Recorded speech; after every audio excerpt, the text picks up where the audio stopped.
is that yours? That is mine. That wasn't mine. Was that you guys? That is my mine. God. That's me. Do not Okay. disturb doesn't work on this computer. No, it's fine. You know what? It's the multiverse is shattering. That's what it is. Hello, everyone. Welcome back to another episode of the Waffle Press Movie Hangouts. I'm your host, Diego Crespo. I'm writing notes because we saw the Multiverse of Madness, Doctor Strange, Scarlet Witch, Benedict Wong as Wong, who is maybe the greatest character in the Marvel Cinematic Universe next to Ned Leeds. Again, I'm your host, Diego Crespo. We have guests today, but first I'll introduce my co-host, Gene. Gene, how are you? I miss you. Oh, miss you too. Yeah. Doing good. Just chilling, not in Sanctum Sanctorum, but yeah, got some free comics from Free Comic Book Day, so that was cool. Oh yeah, where did you go to get those? I just went to local comic store, Undercity. So yeah, our old abode with our friends from Keeping Up with the Nerds. If you like nerdy shit, give them a listen. Our old buddy Nick's there too, so tell him we sent you. I see you're also hanging out in the Sanctum Sanctorum. I remembered that because I'm a nerd too and a loser, and I don't go outside. That's all good. But other people who are not nerds and losers and actually go outside are our buddies from That 90s Spider-Man show. Jack and Henry, welcome back. We missed you guys too. Hey guys. He goes outside, I don't. We are both losers. If we're talking about comic book movies, I think on some level we all have to recognize that we're all kind of losers, and that's okay because sometimes Sam Raimi makes a movie and we get to watch it. But first, That 90s Spider-Man show. You guys talk a lot about Spider-Man. You guys talk about a lot of other Marvel stuff. Is there anything else you'd like to plug or anything else you've been up to since the last time we spoke? I believe for like Black Widow or something like that, right? We did our favorite Marvels. Yeah, maybe top 5 MCU, was it? Yeah, that was it. Yeah. Yeah. Yeah.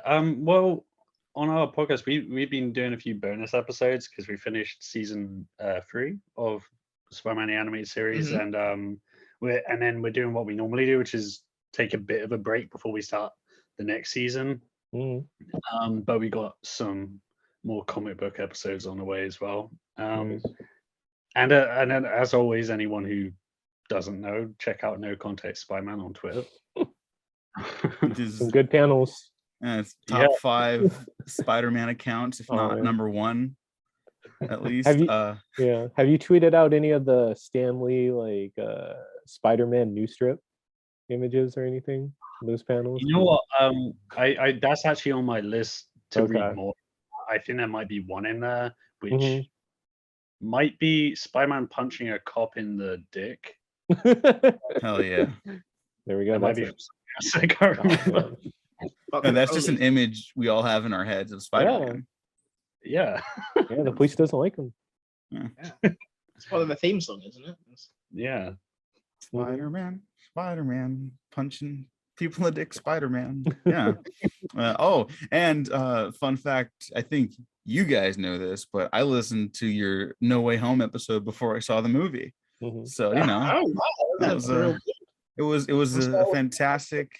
It was arguably, I'm not going to say it, I'm going to wait for my retrospective, but it was very entertaining in ways that maybe other things were not always entertaining. But it was great. It was great. And whoever made the thumbnail of the Green Goblin ass, thank you for that. That was delightful. Yeah, it was delightful when you called it unhinged, because I was like, that's the word I'm looking for with all these episode icons. And that's just not just me. With his episode images. Right. Yeah, it's a bit like The Shining. Just that's kind of great. Yeah, that was a fun episode to listen to.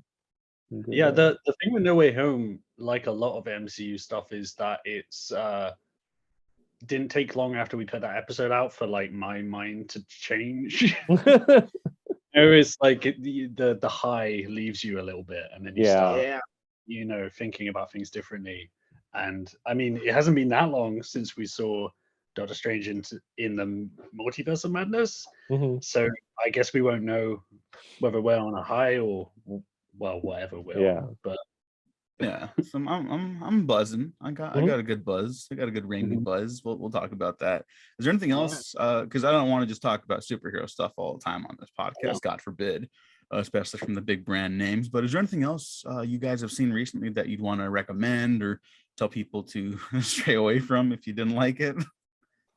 Well, the funny thing is, like, the first thing I had in my head to recommend is also, like, I guess, like a superhero thing, which is but not what you'd think, because it's the 1980 Flash Gordon movie, which I love that I one. saw for the first time the other day, and it's so much fun, and I guess quite different to superhero movies today. There is so much amazing set design going on.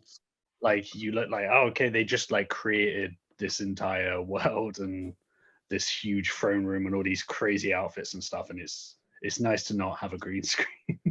Yeah, thank you, Dino De Laurentiis, who said Flash Gordon will make more money than Star Wars. Yeah.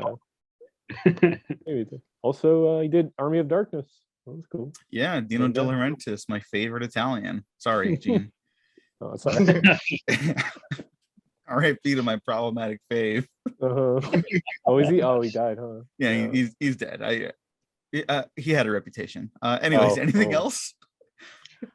Well, I've been like on a bit of like a Mike Judge like retrospective a little bit. So I started watching like King of the Hill the other day. And it's like I've always been meaning to get around to it, and then I found like a way to like watch all the episodes. So I've been just going through it, and well, like I've watched like most of the other stuff. I started Beavis and Butthead, and that I really couldn't get through that. But everything else, like Idiocracy, I think hasn't aged well, but it has its moments. But like Silicon Valley, Office Space, obviously, and like I think what was the other one?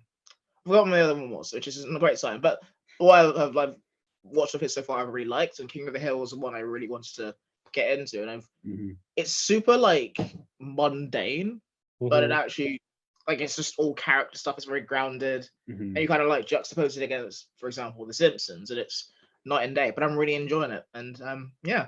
So spoilers for King of the Hill. Get to that, guys. Yeah.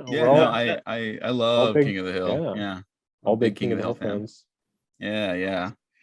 And then I guess last up, Gene, you did an episode on The Northman, which I haven't seen yet, but it was tons of fun to listen to.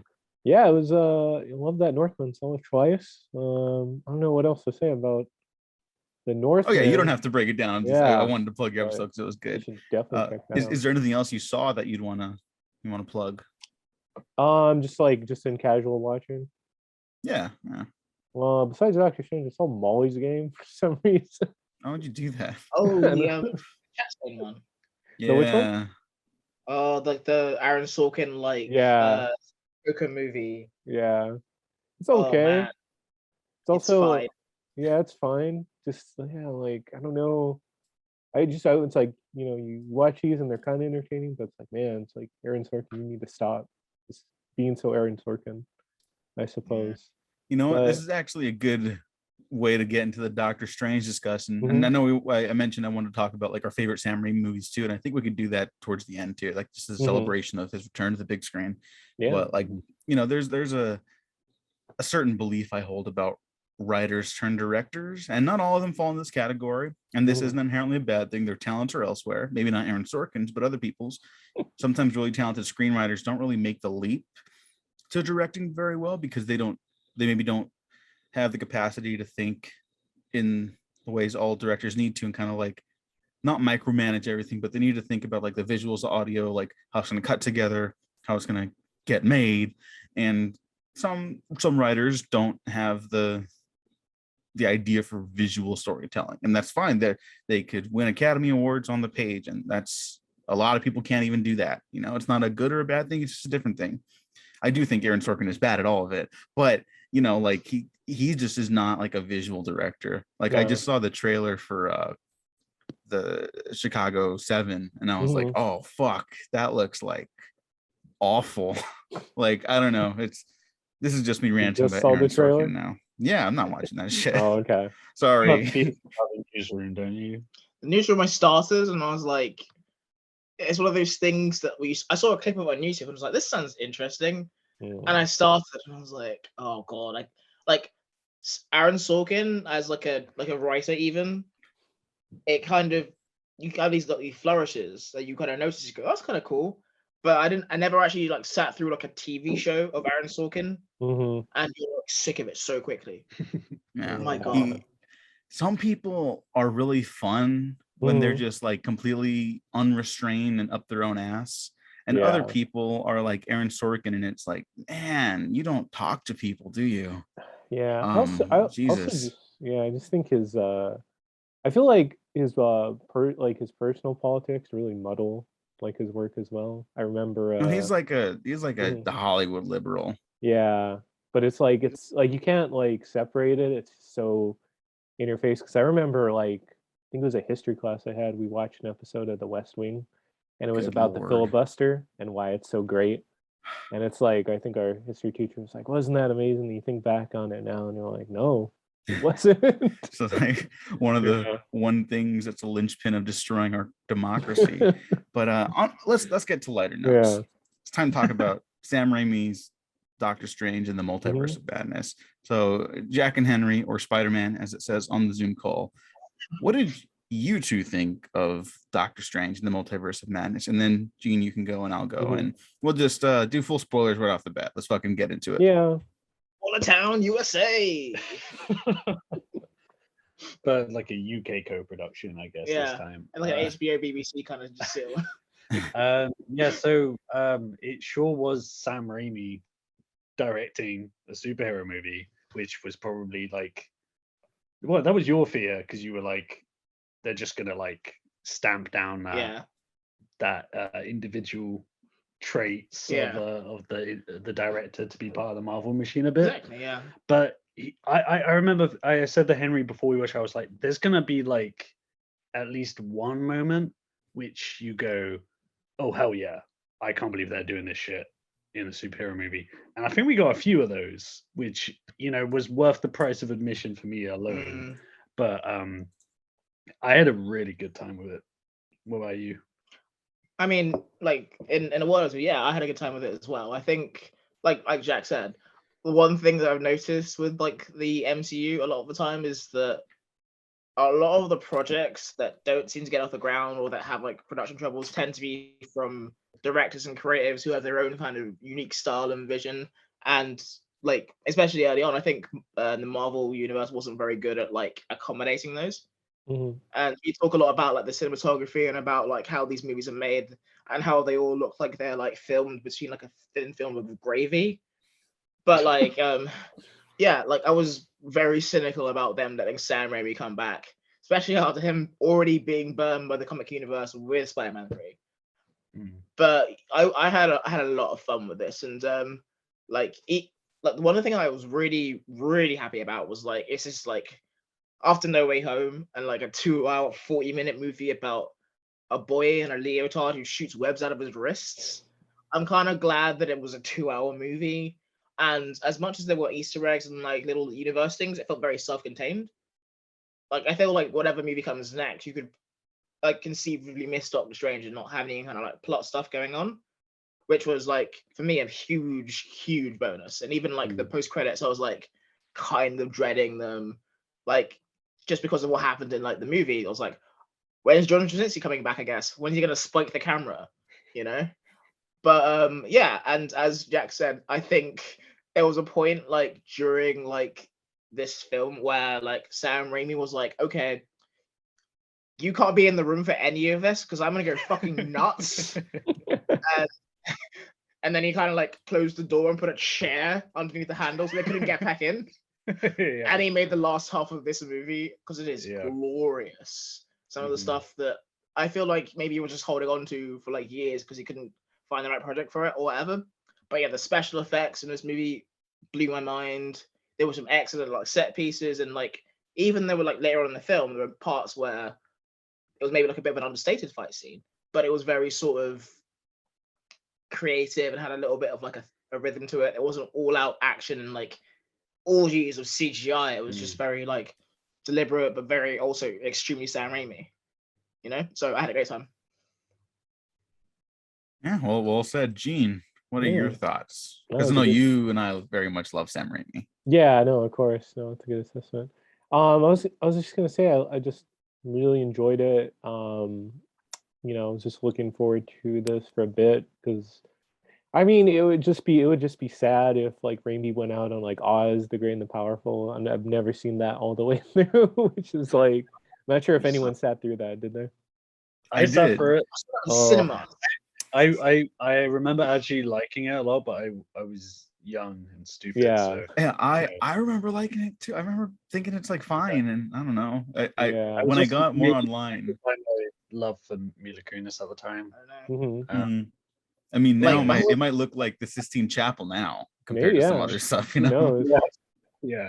But yeah, the whole way through the movie, I was like just thinking like, damn, James Franco was horny in this movie. That's my only kind of memory of this. Is I forget about that. That might be the thing that taints the movie now more than anything. I don't really want to revisit it now. You said. Yeah, I know. I was probably kind of not. gonna go to bat for it, and now I'm like, oh shit. I'm Like, just not gonna revisit that movie. No, for sure. But- whoops.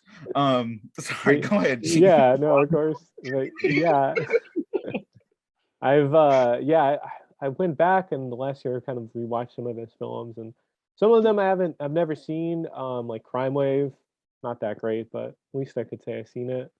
You know, Quick and the Dead, Darkman, love that Darkman. But yeah, Darkman's great.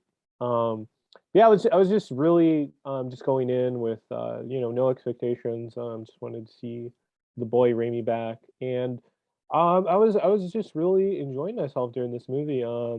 You know, just kind of seeing like him use like Showman Groff, is that how you say it? I can't pronounce that one. It's not even his name.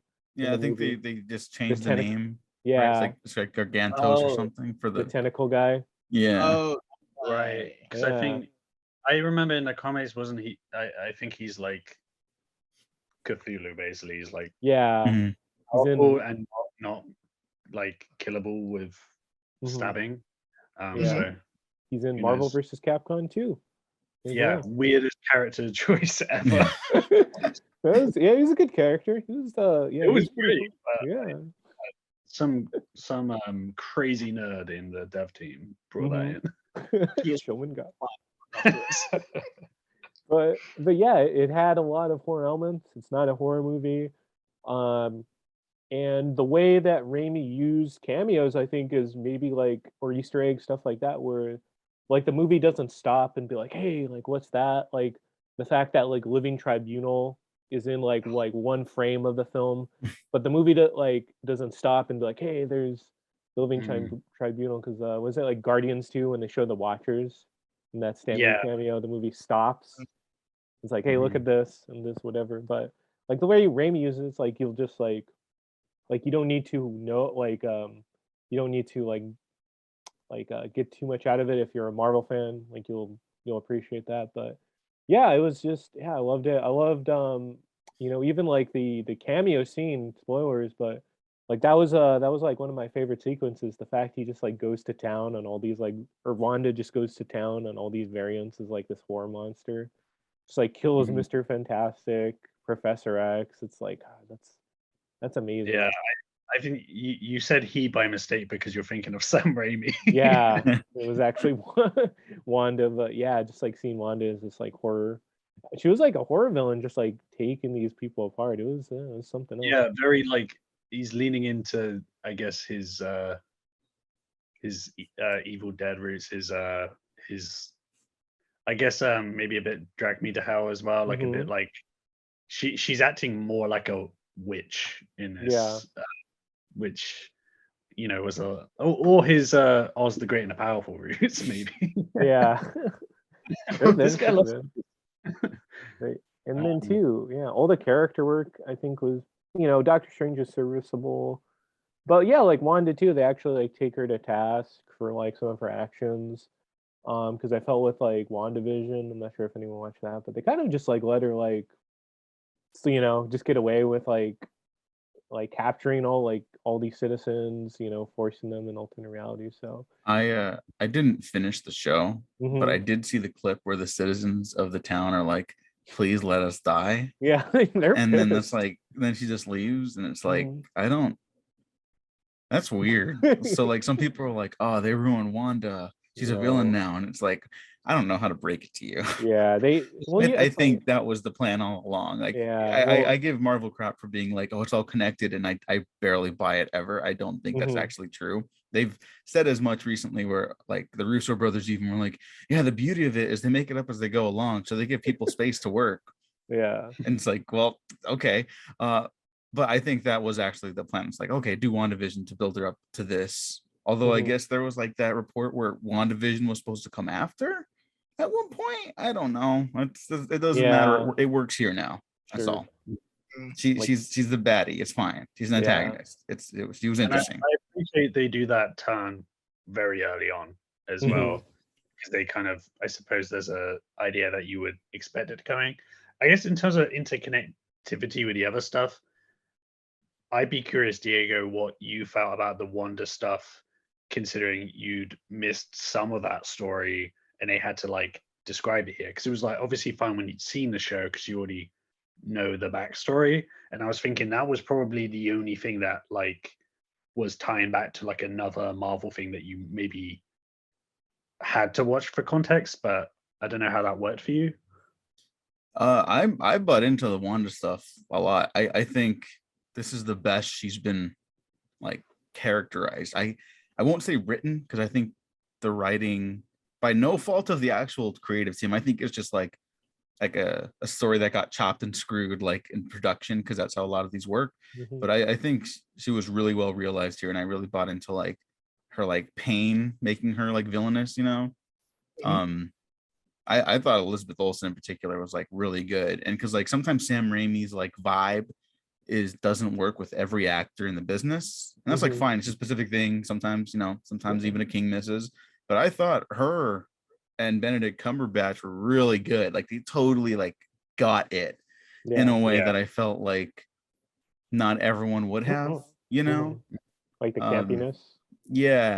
Like shoving cameras in people's faces. And those great wide angle lenses and stuff like that, and the eyes and the cutting between like the frames, and oh my god. Okay, so I'm gonna supersede Gene for a second, because now I just want to geek out before I get into stuff that's I gotta complain about. This is a blast. This is the last Marvel movie I'm probably watching in theaters, because it's like, I mean, at least until like Guardians 3, because I just don't care anymore. But like, I'm not gonna get this again. I'm not gonna get like the return of Sam Raimi, and Sam Raimi actually getting to do Sam Raimi stuff. So like all the Scarlet Witch horror stuff that you guys are talking about, like when she's popping out of the reflections of the water, I'm like, oh, that's fucking Evil Dead right there. And then like she's like chasing them like a zombie through these hallways, and I was like, Jesus fucking Christ, this rocks. That was great. I don't know, it was great. Some people are babies and are like, should this be rated R? And it's like, you saw Gremlins and you were like, dude, shut the fuck up. Have you seen like Temple of Doom or something? I mean, and there's an argument to be had. I'll say there's an argument to be had about Temple of Doom. That's pretty fucking intense. But you know, this is like, it's like cartoon violence. It's fucking. I think there's a thing like, as an adult you start to forget what kids can handle sometimes, and I think like when I was a kid, I didn't watch a lot of horror, but I loved the horror that was like also maybe like more about like being like thematically appropriate for a kid, like you say, Gremlins. I was obsessed with Gremlins, you watch it as an adult and you might think that's kind of messed up for a kid to watch this, but you know, I guess I turned out fine. Question mark. I think kids can handle a lot more than are given credit for. That doesn't mean to turn a blind eye by any means. You know, I'm not a parent, but you know, give them a little freedom in what they watch. I think they'll be okay. This is not, you know, maybe that's a serious conversation to have. I don't think this is a movie to have it around. I was hooping and hollering the last half hour, or the last hour of this movie. I was just like, oh, this is like fucking Sam Raimi I know and love. And the first half, I think, is messy. A friend of ours described it to Gene and I when they first saw the 20 minutes of it to the press, because they didn't want to show the whole movie. I don't know why I don't know why they do that. Why do they have like a marketing or like a monopoly on how to market their own movies? It's weird. But they described it as like very like watching a movie on fast forward almost. And I think it totally feels like that for the first like half hour at least. I don't really get a grasp of where anyone is or what's happening. I liked everything that was happening, but I was also like, it doesn't settle into anything. It's just kind of like, here's the dream sequence is actually a separate reality. Here's the setup where Doctor Strange is now. Here's his emotional conflict. Here's how we're catching up. Here's the big action scene. Okay, now we're kind of settling into what the movie's going to be. And I was just like, whoa, wait, please. I like all this. Just slow down, please. I think that stuff, like you said, I think it is really rushed, but it kind of I think the thing it misses out because of that is that in terms of like Doctor Strange himself, like I liked what they did with him as a character, but it didn't like really hit home like emotionally by the end, which maybe it would have if they'd taken a bit more time to like steadily build at the start. But at the same time, everything that they were rushing through was also, I was glad to not have to spend a lot of time dealing with like the ending of Endgame, you know, or any of that sort of plot centric stuff as well. Like they kind of just brisk through it because it's like, yeah, you guys know he's a magician. Okay, let's go. Let's do the thing. Yeah. And like, I don't know, actually. I think on the one hand, it was good to kind of like push past Endgame. I think this is the first real like post Endgame movie to actually like move things forward rather than like be like, remember when Thanos did this and the repercussions of that? But like even the idea of someone going to Doctor Strange at the wedding and being like, did you make the right decision in doing this? You know, and him starting to like move forward as a character, having like through Endgame was something that I was actually really glad to see. And that question was relevant in the rest of the movie about like people making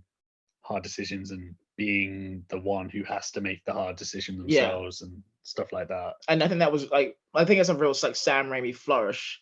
And I think maybe the reason it didn't work, I think it worked better with Wanda than it did with Strange, because we already had WandaVision, we had like post Infinity War Endgame to kind of like set up like character wise and emotion wise where she was going. And I think like in like a wonderful universe where, I don't know, like Sam Raimi goes, in order to make this movie work, I need a whole series of Doctor Strange. I think everything that hits in this movie hits a bit better. I'd say, sure.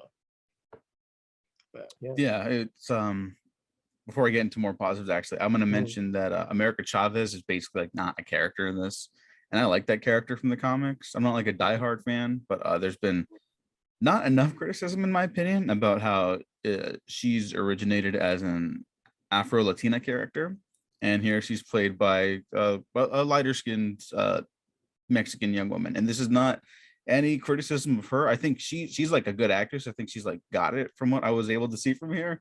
And of course, Sam Raimi came late in the game, so I get to protect my perfect horror gory boy. But I'm curious about what drew that casting decision, because it's not like something that jumped to my mind that that's how she would look on film. I just needed to get that out there. I feel like it's kind of being overlooked, and it's strange.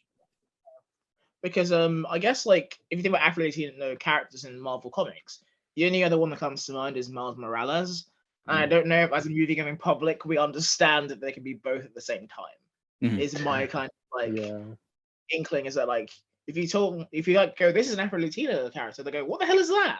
And to spend like 10 minutes like explaining, oh, sometimes people from Africa and people from South America have children and this is what they look like. And it seems obvious like when you explain it, but it's one of those things that's going to be hard to, I don't think we figured out how to like portray that in film just yet. Yeah. So that's my kind of like cynical like Hollywood exec hat on, to be like, people are too stupid to understand what that is. So they go, she's Mexican, you know what that is. Yeah, no, you're probably right. Yeah. I think you hit the nail on the head. Unfortunately, that's how these people fucking think. So it's a bummer. I think it was a good idea to bring that. I think just unfortunately, as a plot device, it was like a smart decision to use her.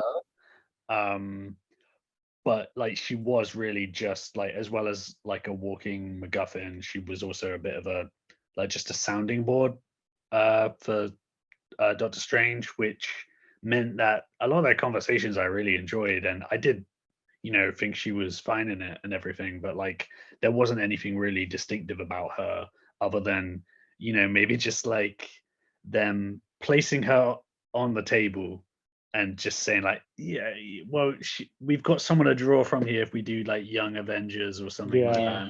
that. Mhm. They've already introduced like all the Young Avengers too, right? What was that? Oh, I said they introduced like all the Young Avengers too at this point, right? At least Maybe, like they have enough for a lineup. Yeah. That's like what Iron matters. Man, Yeah. There's Wanda's kids, Wanda's right? kids, Kate. And then Patriot. Patriot, who Yeah. in Falcon and Winter Soldier, that guy's son, Isaiah Bradley's son. Oh, that guy.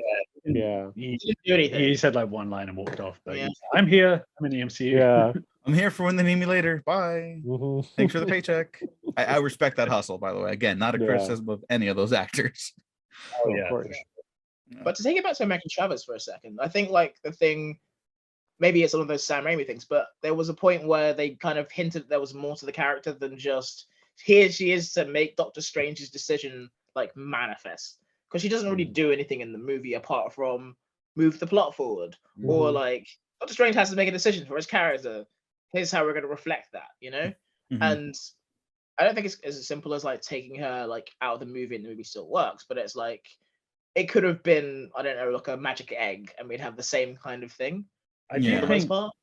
yeah, I do think like the not really doing the Afro Latino thing is especially frustrating when because I think like the primary strength her character has is being a really fun character that like kids can see on screen and just sort of enjoy and wish they were her or whatever, and from a representation like level, like I think is really good for that, and then that's the one bit which they got convoluted in a way they didn't have to. Yeah. I did think at one point, like, because you set up the whole thing about her sending her moms to a different dimension, right? And it's, or a different universe, whatever, you know what I'm saying. And I thought that was gonna be like a culmination for her, right, where she would have to make a choice and Strange makes a choice at the, like, basic story arc stuff. And I was like, oh no, so I guess they'll go back to that if people like her, and if not, then their parents are dead and that's lost to see them. I truly believe that's what's going to happen. So we're going to see how people react to that. So just on that basis alone, I hope people like her. I do like her, like her scrappy nature in this movie. That's fun. That's fun. It's You know what it is? It's actually they're borrowing like more from the comic books, just on a like marketing level, because they would have in older comics you would get like, well, and still comics now, you get like a C story or something that would be another hero who they're kind of drumming up interest for or seeing how people receive them, but they're going to shove that in the back of a Captain America comic or something because they know people are going to read that, or maybe someone will cross over into a Marvel team up, and then if people like them they can get their own series. And I think like so a lot of these cameos are probably like, in a very cynical way, them just like testing out an IP. Yeah, Young Avengers. Yeah, and I'll say I really enjoyed this movie. It still sucks that that's like what they're doing right now for all these movies, and I don't feel like I'm gonna miss out on anything when I'm avoiding them for the next year. But it is a really fun movie. Let me think. I think we all kind of want to talk about the big cameo moment, right? Just because I feel like I think that's where the movie kicks into high gear in a way, at least in terms of like insanity. Does everyone else feel the same? He was like fully in the room and no one else was telling him what to do. At the point where like he's in the room and no one can get in. This is what I think happened, because it goes full Sam Raimi at that point, and it's like, yeah, try and fucking stop me. Oh, you know what? Okay, here's some stuff to mention then too. So Sam Raimi had talked about after Oz the Great and the Powerful, he was a little burnt out. He doesn't name it in any interview, but he says he was burnt out after his last movie. So that tells you kind of all you need to know. because he's also a very politically safe person when talking about his productions, except for Spider-Man 3. Sam, we all like Spider-Man 3 now. Please accept us. Hope he knows It's so much Avi Arad. better. It's so much better than all this shit. Avi Arad's fault. Yeah, kind of. But even then, it's not a bad movie. Be kind to yourself. And he was saying he needed the time to like tend to his garden. He's a believer in like all the secrets of the universe can be found in tending a garden. I want to see that garden. I'd love to see that garden too. I myself have a little garden. I'm growing tomatoes right now. And how he wanted to go back to school for filmmaking, basically. And so he produced a lot of young and up-and-coming directors who wanted to see how they would do it so he can kind of reignite his inner fire, right? And so he would produce stuff. He'd be attached to stuff to direct, but he said in a recent interview, like he was never really that close to directing it. He kind of got it off the ground for someone else to come on board. And I have a lot of respect for him for that too, you know? Yeah. That's really cool. Well, it's like movies too, like I could never see him directing like Hurricane Heist or like they were like I think it was like Last of Us, right? Yeah, Warcraft at one point. Yeah. But that was even before Oz the Great and the Powerful too. Yeah.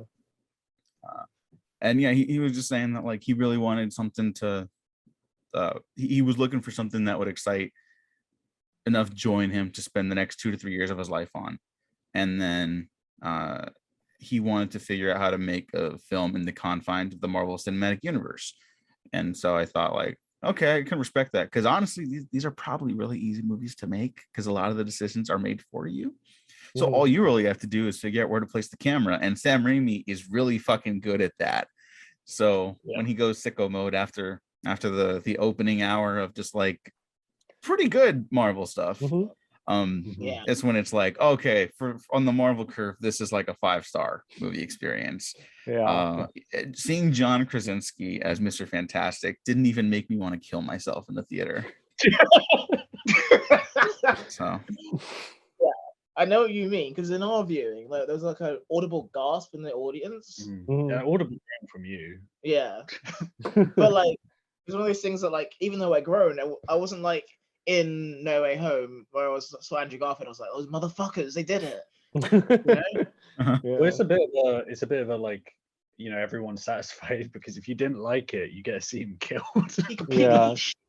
Also, I was gonna say like those cameos kind of shouldn't work, and Raimi made it work, because I was telling Diego, for Professor X, it's played by the 2000s actor appearing in like the 90s hover chair to the 90s theme.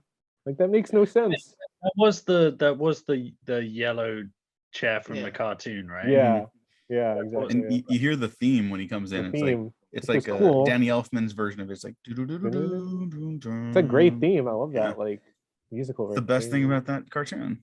It was a good cartoon.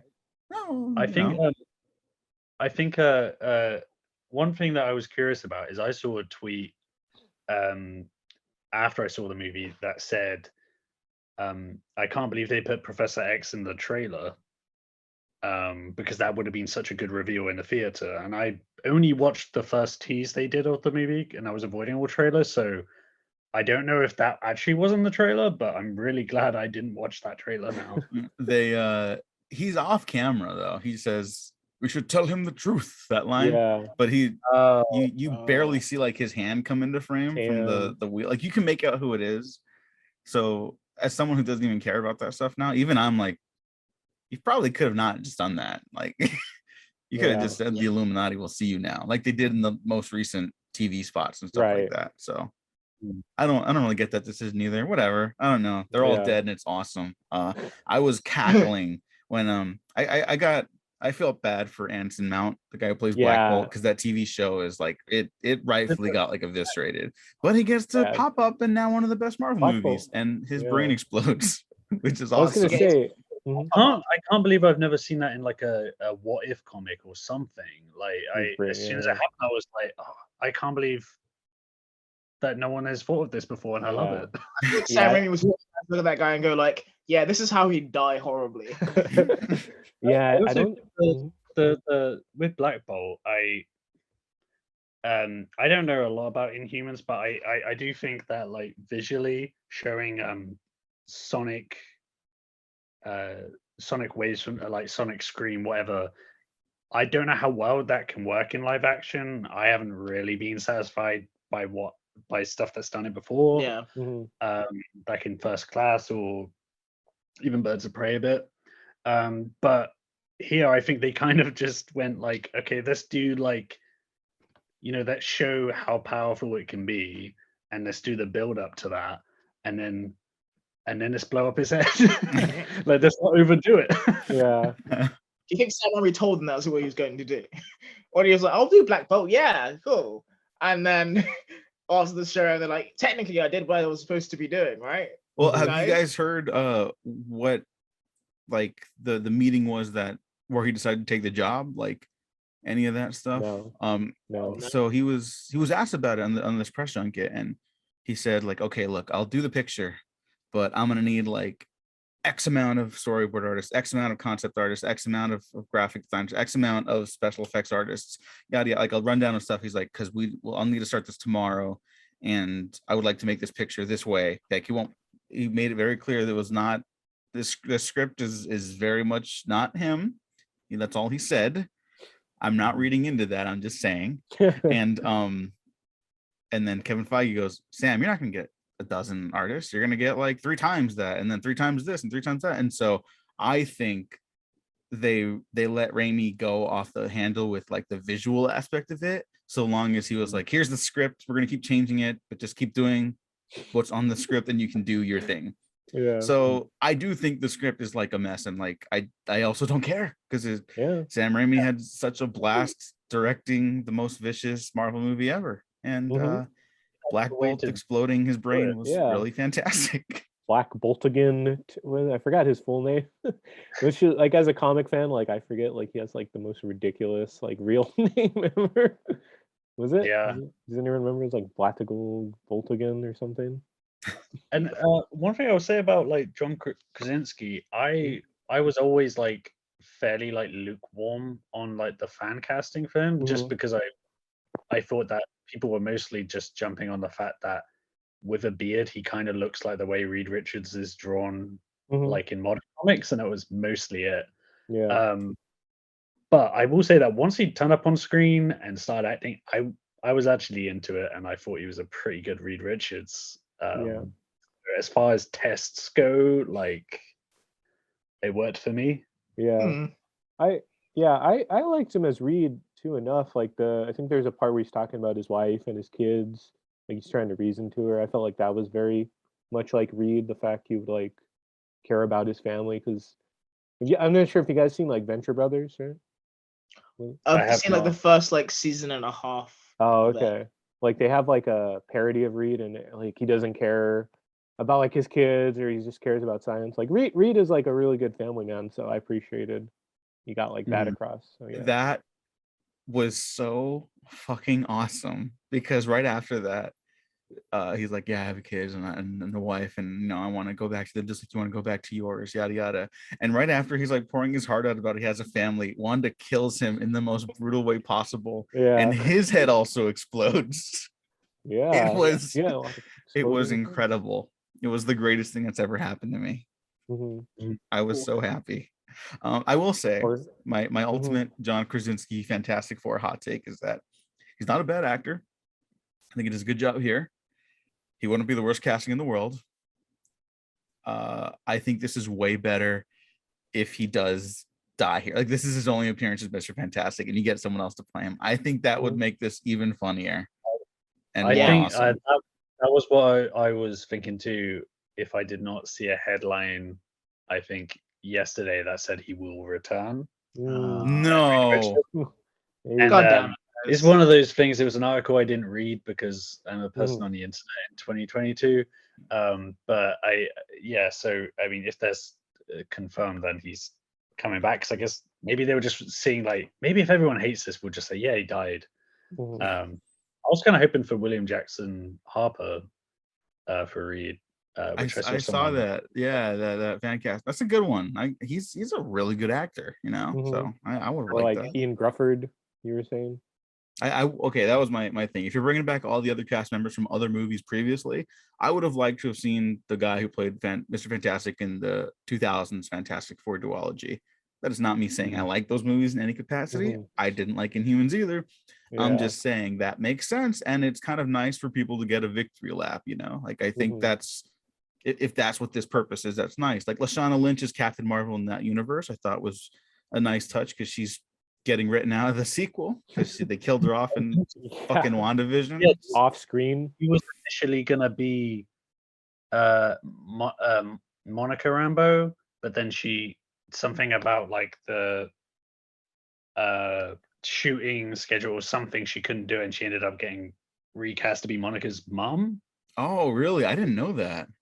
And there was something, so she could have actually filled in the whatever Monica Rambeau is going to be like. She has like 10 names in the comics. I can't remember. Photon, like Captain Marvel. I forget. She has a lot. I've got a question. So, like, spoilers for our No Way Home episode of the podcast, but like the thing that annoyed me most about No Way Home was like everything's felt so like calculated and cynical. And like I was thinking about it, I've been thinking about it throughout this, and I don't think there's any less fan service than there was in No Way Home. But why do you guys think it worked here and it didn't work in No Way Home? Well, I think this is a really mean film. And I mean that in the best way possible. You know, it's just mean in the way like Evil Dead 2 is mean, but Evil Dead 2 is like the greatest film ever made. And it's just tons of fun. Its intention is to just please the audience. And there's not a lot of meat on like the thematic or emotional bone. And so that's fine. Like when Scorsese calls these theme park rides, I think he is softballing it. I think these films at their worst are billboards at best. This one, I would argue, is a great theme park ride. If you're just completely rejecting any Marvel movie at this point, which I understand and respect, don't check it out. But if you've enjoyed them and you don't enjoy this one for some reason, you're going on a list. Like I don't get you. You're going on my black book. Yeah, going on the shit list. Yeah, I really do think it's just like the viciousness of it. Because like again, we're like geeking out about, or at least I'm geeking out about how these characters die horrible deaths, and it's like they get the big crowd pleasing moment, like they're introduced and they're like, oh my god, all these people that you recognize, a fan cast that a lot of the internet wanted, and his first appearance ends with him pleading, like begging for his life, and then he's strung into spaghetti and explodes, and you just don't see that in No Way Home. Well, I was gonna say there, like for me, No Way Home. Tobey Maguire gets hit into spaghetti. No. I didn't want that either. He got stabbed. If he died by like a stabbing, that would have been perfect.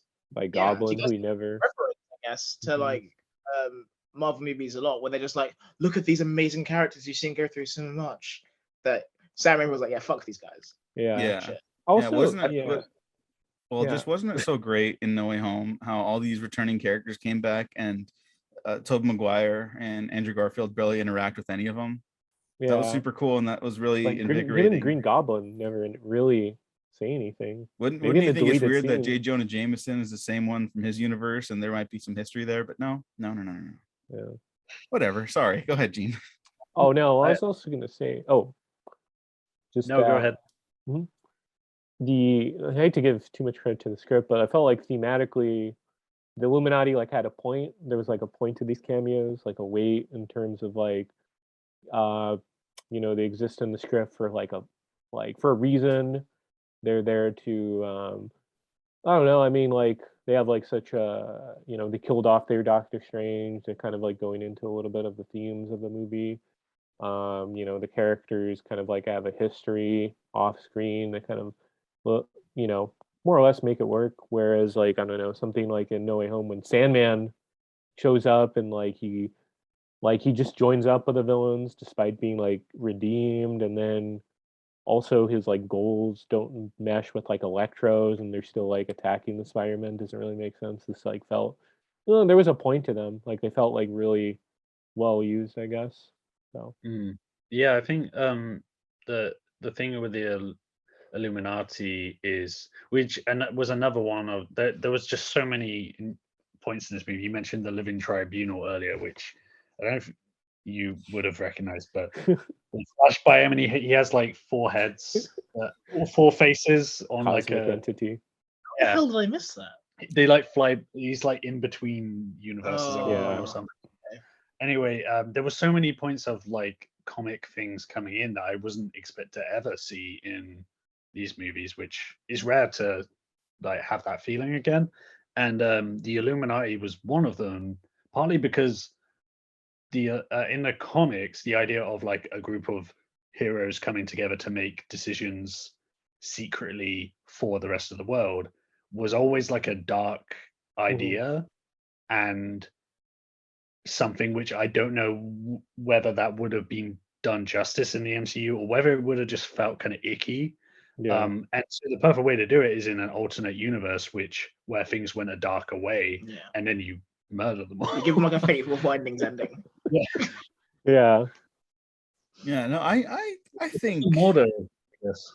Oh yeah, Yeah, he Mordo, survived. Yeah, he's there. I'm sure he'll come Yeah. back. I were like starved to death.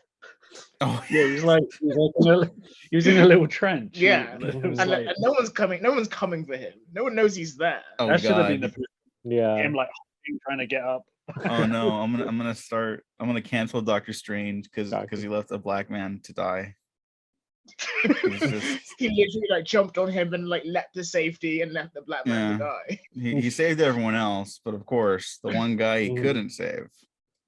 No, it's I got another quick point that I wanted to mention that's a big positive for me is that America Chavez says there's free food in almost every universe except Doctor Strange's. It's weird. And then of course the other one to bounce off the Illuminati point you guys are making. The only other universe where the food is not free is the one that's run by the Illuminati. So Pizza Papa. Pizza Papa, yeah, the Bruce Campbell cameo that only I and 5 other people on the planet applauded for. No, that's not true. Gene, you said your audience reacted. Yeah, our audience was like clapping it up for Bruce. Yeah, because they fucking understand the history of cinema. Yeah. You guys, did you stick around for like the final post credit? I did for this one because I was like, I bet the fun one's something to do like with a Sam Raimi shtick, and it was. It couldn't have been better. Yeah, that was great. I don't think I've laughed that hard in a theater in a very long time. There was just something about it got me so bad because I was expecting it to do the first post credit scene is a plot thing, second one is a joke. But then I wasn't expecting him to look into the camera. Scream, it's over. Ferris Bueller, yeah. No, it might also just be like it's the end of Sam Raimi torturing Bruce Campbell for 40 years. Yeah. No, it's sweet. It's his buddy. Yeah. Better than any cameo. Like Deadpool, people were saying would be in it. I'm like, no. Stop. Right. I mean, that's the thing, right? I saw one of my favorite tweets is and that's what this podcast is just me describing tweets I've read. But there's sort of like really badly photoshopped like images of all these different old heroes. I mean, like this is what people wanted from whatever, with like Daredevil's like just his leg of Ben Affleck's legs, not the rest of his body.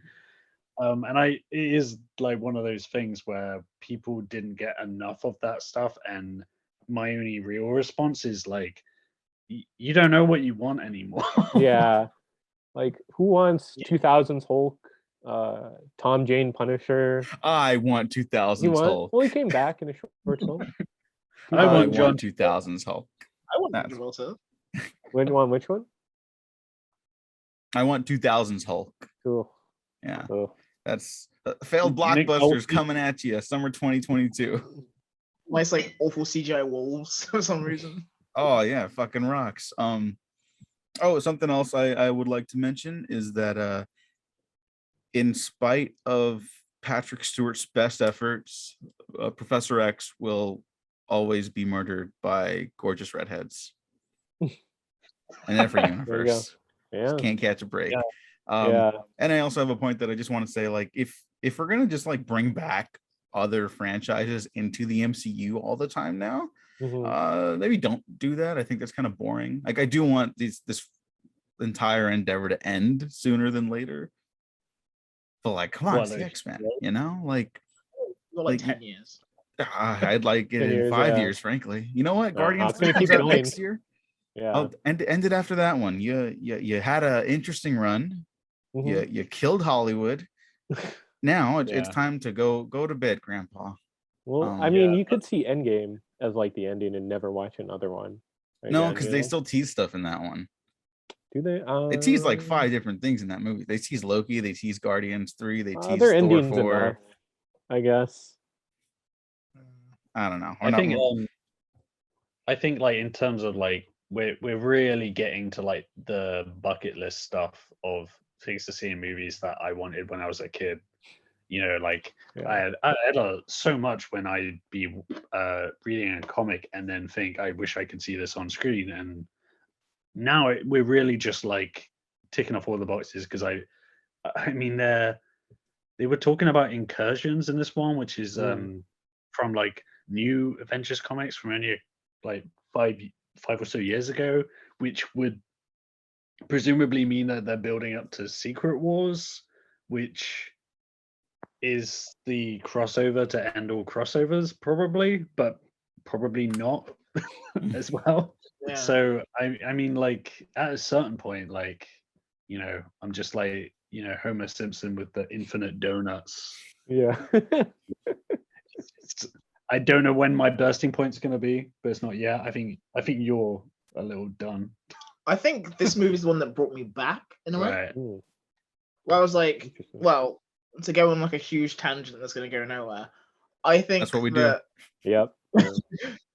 Like I kind of have a personal theory that like an artist's best work tends to come after everyone stops giving a shit about them, to be honest. And like you kind of see it here a bit with Sam Raimi, where he does Spider-Man 3, does Oscar Level, disappears for like what, like 7, 8, well, a decade now almost, right? Yeah, almost a full decade. And he comes back with this, and I think that there's something really interesting about this stage of an artist's like career. And I think the best Marvel stuff will probably come once everyone stops caring about what Marvel's thing is coming out next, you know? And I think after like Endgame was like, okay, they're part of the cultural lexicon, but we've done the Spider-Man movies and all this stuff, and now we can actually just like slowly like lose interest. And Doctor Strange, no one gives a shit about outside of like, like you know, like Marvel stands or whatever. But like, I think that's probably why you get Sam Raimi to do whatever. And I think moving forward, like the smaller names and like the smaller budgets means that like we can probably start to see some better movies because no one cares about making $1 billion from them anymore, because there's probably going to be fewer of them that are capable of making that kind of money. Well, I'd hope that the budgets get smaller. Like I guess like for Doctor Strange, like it kind of makes sense to me that it would be a big budget thing, given that there's so much like magic going on and universe hopping. But yeah, I don't know if I need to see like a extremely expensive Spider-Man movie again, because you know he could be like, he doesn't need to be like proper street level, but he could be way more street level than the multiverse or leaving New York even, you know. Yeah, you could have like 17 Homecomings, and I think people will be satisfied with that. Yeah, you know, I actually I just rewatched Homecoming because I still stand by that movie. I still think that's a solid movie.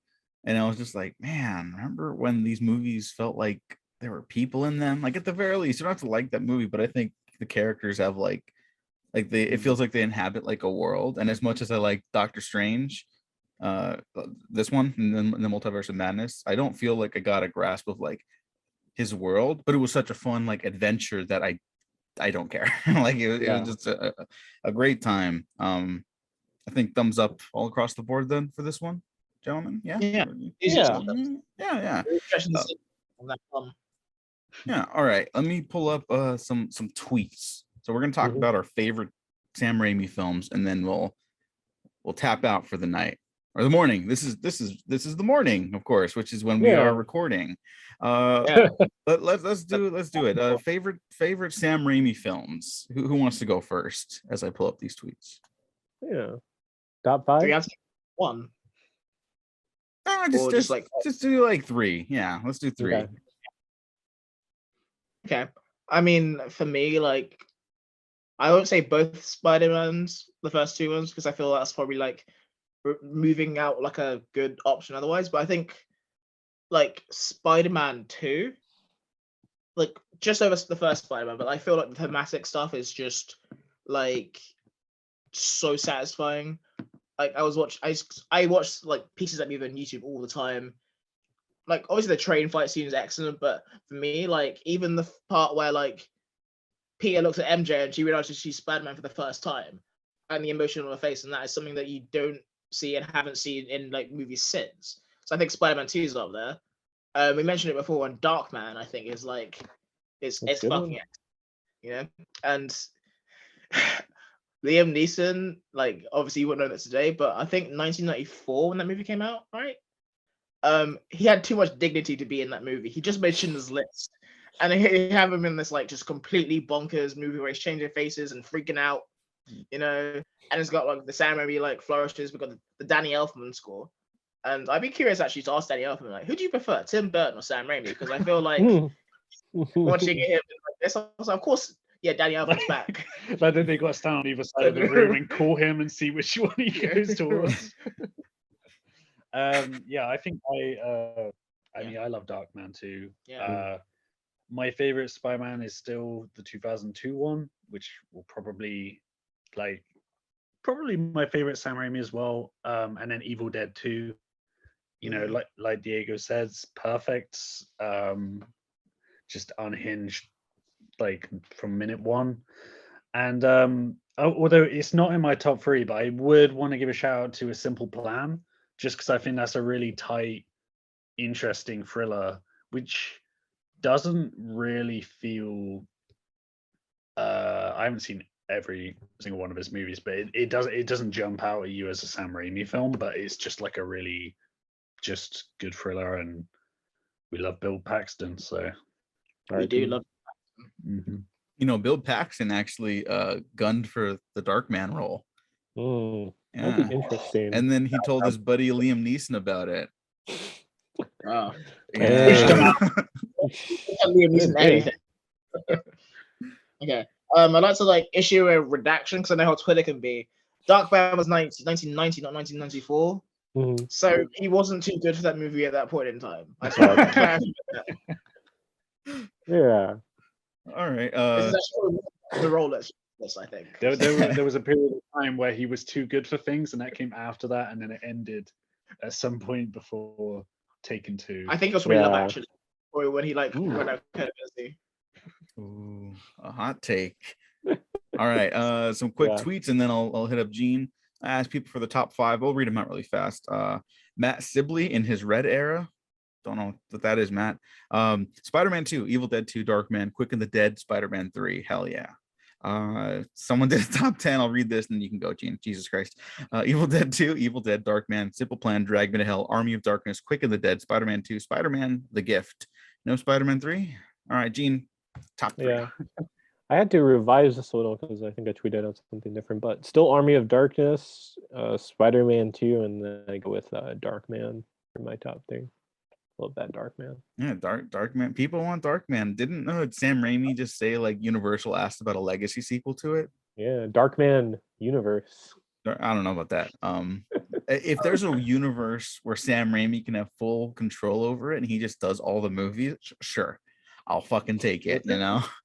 There's all the always in there. But Liam Neeson was probably busy because it was like 1992. I think the Liam Neeson was busy. I forgot the name of the actor, but the bad guy from the first Darkman comes back. Oh, Durant. Yeah, and it's called like Return of Durant or something. Like, yeah. Remember this guy? Everyone's favorite. Everyone's favorite supervillain, Durant. Durant.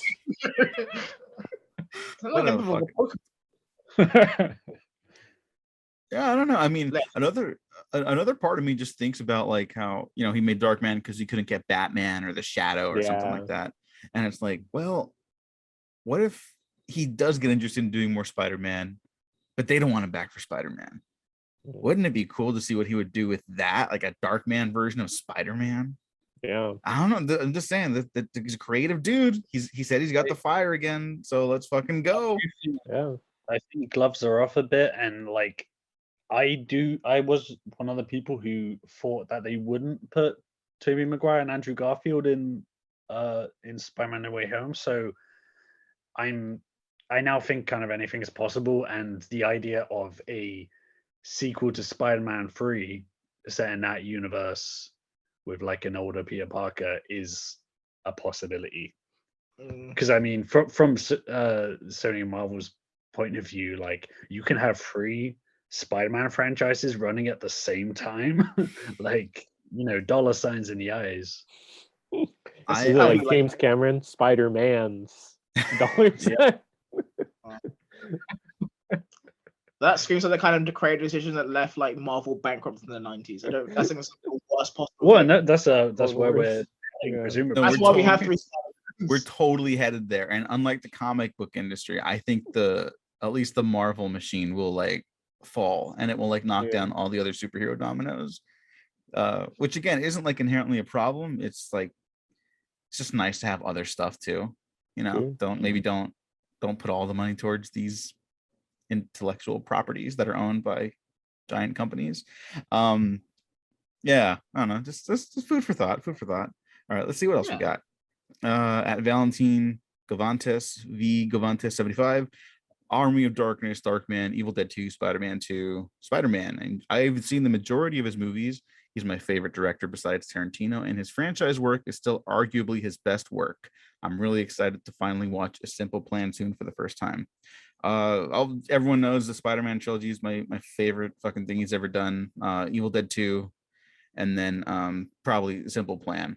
I think I might have tweeted something else different, but Simple Plan is really great, and it keeps coming up a lot, whether or not people have seen it or not, otherwise. And I think it's just a really good movie. I think Raimi wanted to show what he could do, like without like the opulence of this camera. He wanted to make something that was like show like his dramatic chops in a way, and I think his 90s run does a really good job of leading him up to what he was capable of with Spider-Man, which has like all the elements of his stuff that makes him really interesting, and also a really human element that's kind of in A Simple Plan, although that's like it's like a darker movie, obviously.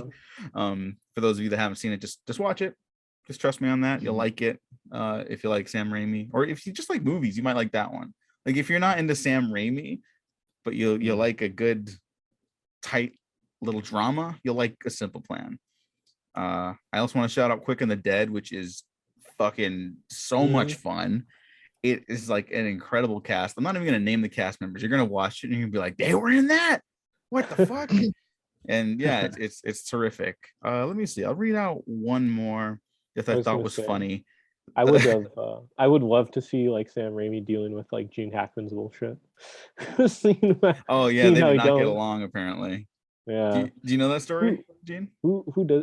No, I don't think I do. I just assumed that guy's an asshole. Yeah, no, Gene Hackman is one of our greatest actors ever. I'm glad he's no longer working. Retired. But apparently when Sam loves the storyboard so he can plan the camera movements and stuff, right? And so him and his team are like showing Gene and stuff like, oh, you're gonna be doing this, Gene. You're gonna be like, we're gonna have the camera over here, we're gonna get you in this Western shot. And he's like, that me over there? Yeah. Anything you put on those boards, I'm not doing. And he just walks away, and it's like, what just happened? And so he was like, okay, to the production system and stuff, so when they show the boards to the cast members so they know what they're gonna be posing and stuff like that, and like blocking wise, he's like, don't send any to Gene. Like, man, that's so that Gene Hackman in the Royal Tenenbaums is just Gene Hackman in real life. It was. It's just a biopic. Yeah, he told off like Wes Anderson. He's like, pull up your pants, like act like a man. It's like, what? What a fucking asshole. Yeah. I wanted to watch Crimson Tide, everyone. He's incredible in that movie too. If you want to watch an asshole work. Do you guys have any opinion on The Gift? Because that's a Raimi joint I missed out on. I like that one. It's really good. Yeah. It's really good. It's not.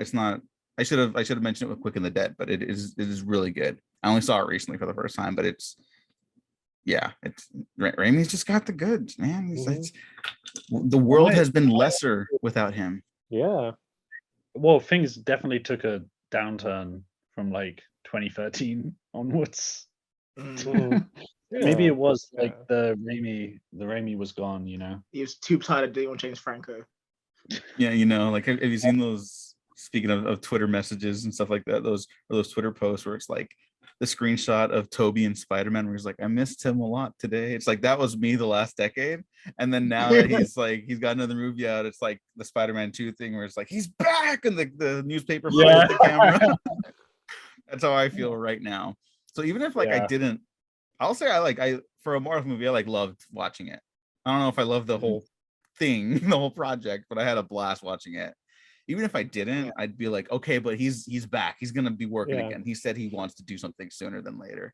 So it feels good. And Sam Raimi's just such a great filmmaker, because he's one of those dudes who you watch his first movie and it's like, oh, I could do that. Oh my God, I could do that. It's like something clicks in your brain where it's like, oh no, it's like a fun collaborative experience. Don't look up how they made the movie. It looked like a fucking nightmare, but all the other times it looks really fun. And it's just like sometimes you just want to get out there and just fucking play with your toys a little bit. And I think we kind of missed that energy at the very least. We got some practical effects in this one, amongst all the green screen stuff. There was just there was actual really good makeup and Minotaur guy. I forgot his name from the comics. The Minotaur. What guy? Oh, the Minotaur guy. Yeah. Yeah, he's from Infinity Gauntlet. And Doctor Strange. Yeah, I recognized him. We went to Mount Wondergore recently, which we didn't. Doctor Strange did, because it's not a real place. I was in the cinema. But that's the whole thing, because I think Wanda was brought up there by the High Evolutionary. High Evolutionary, yeah. And there was also, she also had a nanny that was a cow, a humanoid cow. Yeah, it's one of my favorite comic things to discover, because it's just one story is so the Dairy Lee cow. The Wanda's story is so messed up as the comics go on. So many tragic, terrible things happen to her, but at the beginning there was a cow lady raising her. Henry's just he's dead. He's gone. he's out of the picture. Comics for you, Henry. We haven't recorded a podcast in a while. We'll settle down in a minute. I haven't told him any dumb comic stuff. No, it's great. It's great. Dude, that's the beauty of comics. It's just all that can coexist in the same world. Yeah. I'm ready.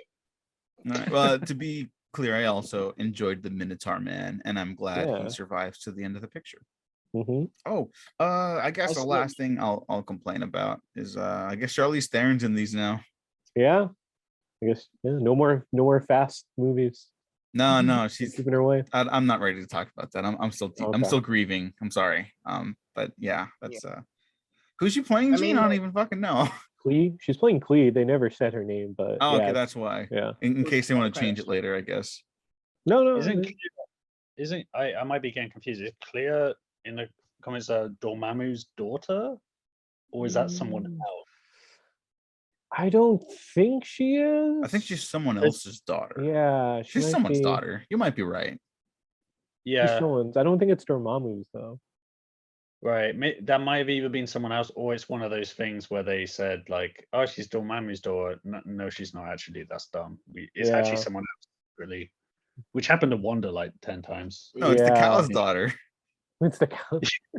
Cow's daughter. I hate to go on a tangent. I hate when they change the parentage in comics, where it's that's not Tony Stark's dad, or that's not was it Polaris is Magneto's daughter? It's oh, just stop.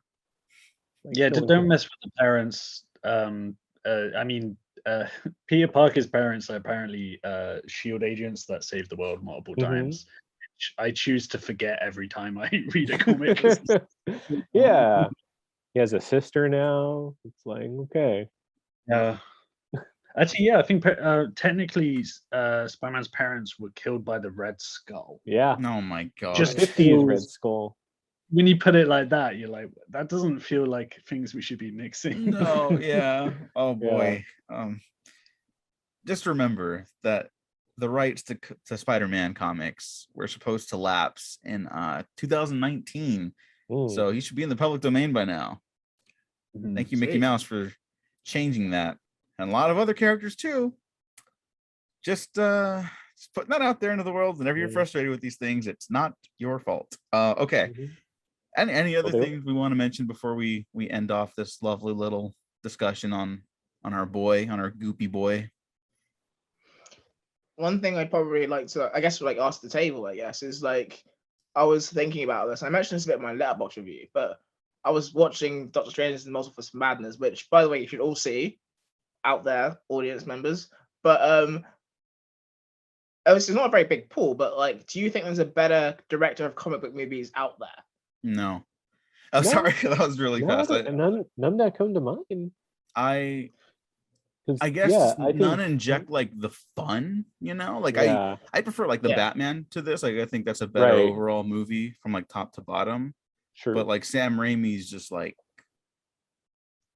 I think he gets why they're so fun to read and all the goodies that are packed in there, like the character, the emotion. I think he gets all that. Like, I wasn't emotionally connected to this movie in any way, but I could feel him like trying to pull something out of it, where it's like, oh, they defeat Wanda by America showing her the moms. Like that's like an obligatory point.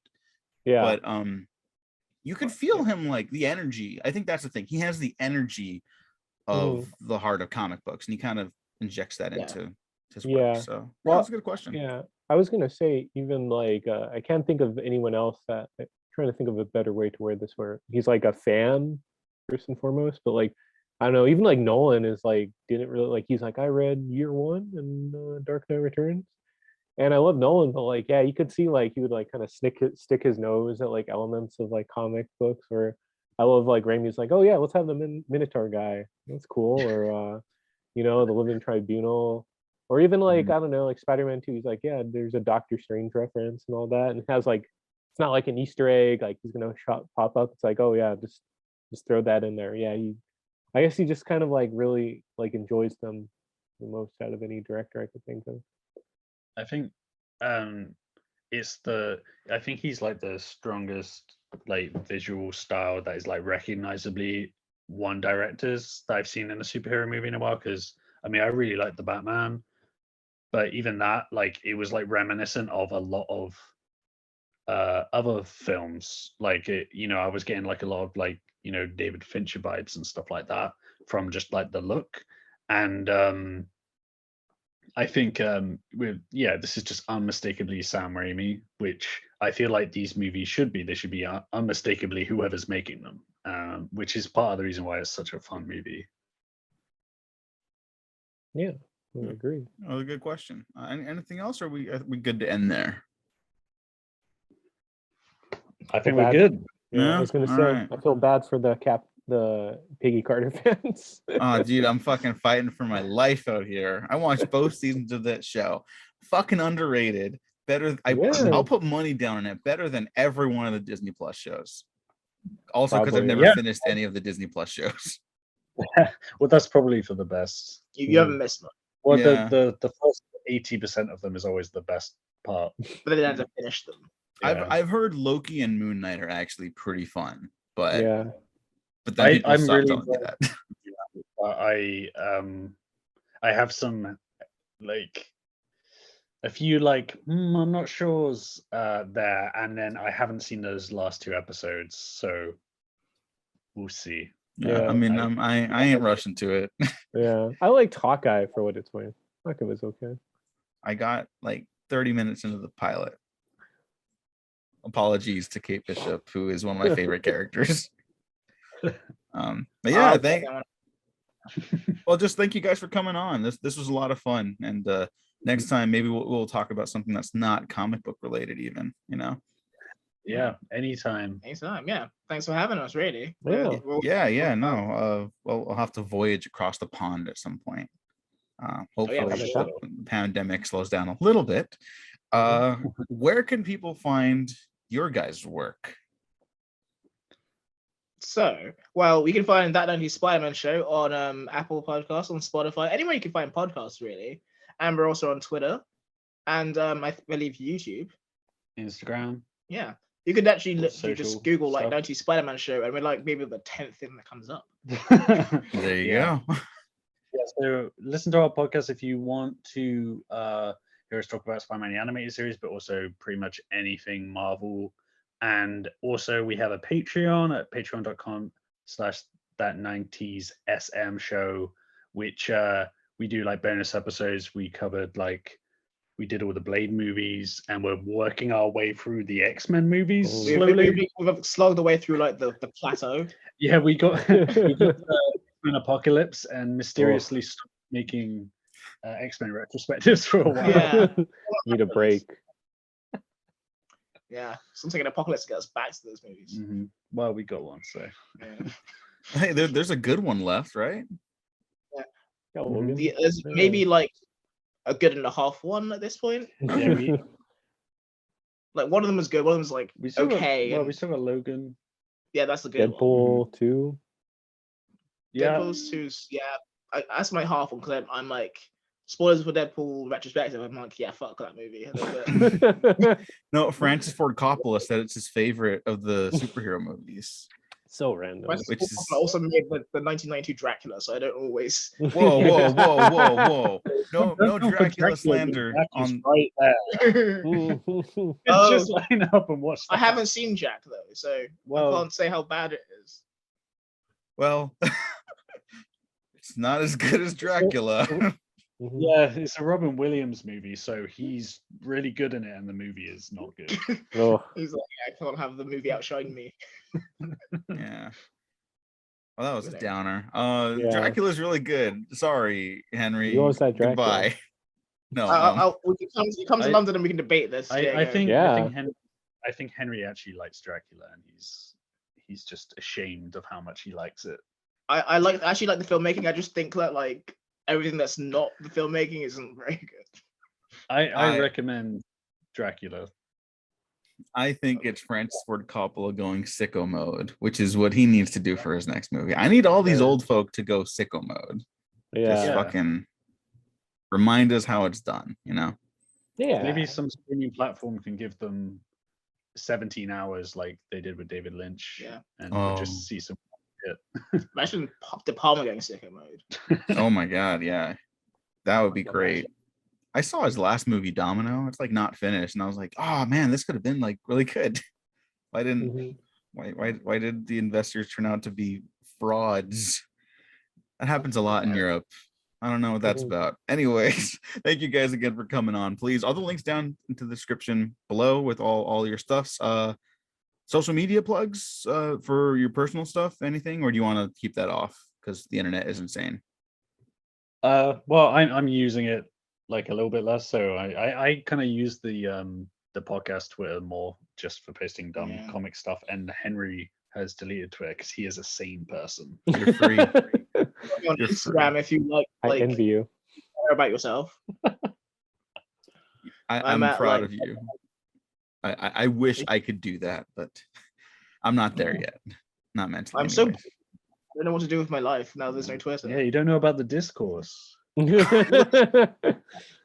I barely want to kill myself anymore. All right, Gene, plugs. Yeah, you could find me on Twitter, Instagram, Gene9892. And you can find me at the Diego Crespo. Check out the Waffle Press on Twitter, YouTube, SoundCloud, Spotify, iTunes, and Patreon. Where you can get. Actually, there's nothing to get early access to. Sorry, we're doing this pretty regularly now, so there's been no time to do anything extra. So, just support us if you want. You pay for the SoundCloud and the audio services, and we're working on some stuff. Gene and I had a meeting recently to figure out the rest of the year, basically most of the rest of the year at least, and we're going to see what fun stuff we can bring to all the lovely listeners. And happy May, happy Alien 330th year anniversary. Maybe something on that soon. But thanks for listening, everyone. Thanks for watching. We have been professionally unprofessional.